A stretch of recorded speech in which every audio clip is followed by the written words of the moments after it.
राधे राधे प्यारे भक्तों, जैसा आपको पता है हम पुरुषोत्तम महात्म्य को पढ़ व सुन रहे हैं। तो आज हम पढ़ने जा रहे हैं पुरुषोत्तम महात्म्य का 10वां अध्याय। ऋषि कहने लगे, हे सुंदरी, अब से तीसरे मास पुरुषोत्तम आएगा, उसमें स्नान करने से मनुष्य दोषों से छूट जाता है। इसके तुल्य कीर्तिकादि कोई भी मास नहीं है। सब मास तथा पक्ष और भी जो पर्व हैं पुरुषोत्तम मास की 16 कलाओं के बराबर भी नहीं हैं।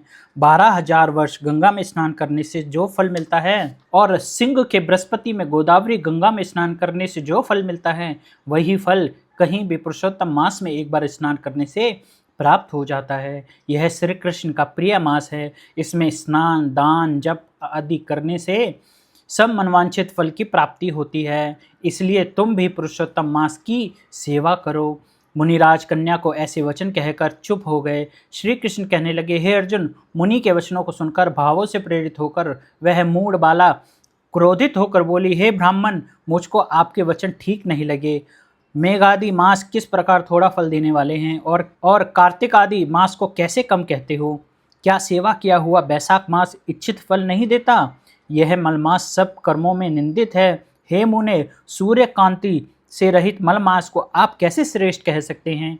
इस प्रकार क्रोध से कहे गए ब्राह्मण की पुत्री के वचनों को सुनकर ऋषि का शरीर जलने लगा और क्रोध से नेत्र लाल हो गए, परंतु फिर भी मित्र की कन्या को श्राप नहीं दिया और सोचने लगे कि कन्या मूर्ख है, अपने हित अहित को नहीं जानती।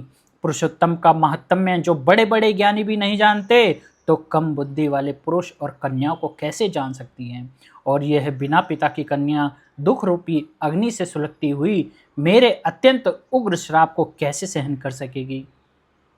ऐसे उत्पन्न हुए क्रोध को दूर करते हुए और स्वस्थ होकर व्याकुल कन्या से कहने लगे, तू दुखी और नादान है, इसलिए तेरे पर मेरा कुछ भी कोप नहीं। जैसे तेरे निर्भाग्य मन में हो वैसा ही कर, और भी जो कुछ होने वाला है सो सुन, मैं कहता हूँ। तूने जो पुरुषोत्तम मास का अनादर किया है, इसका फल इस जन्म या अगले जन्म अवश्य होना चाहिए। क्योंकि तेरा पिता मेरा मित्र था, इसलिए तुझको श्राप नहीं देता हूँ कि तू बालक है और अपने शुभ तथा अशुभ नहीं पहचानती। तेरा कल्याण हो, मैं तो नारायण की सेवा में जाता हूँ।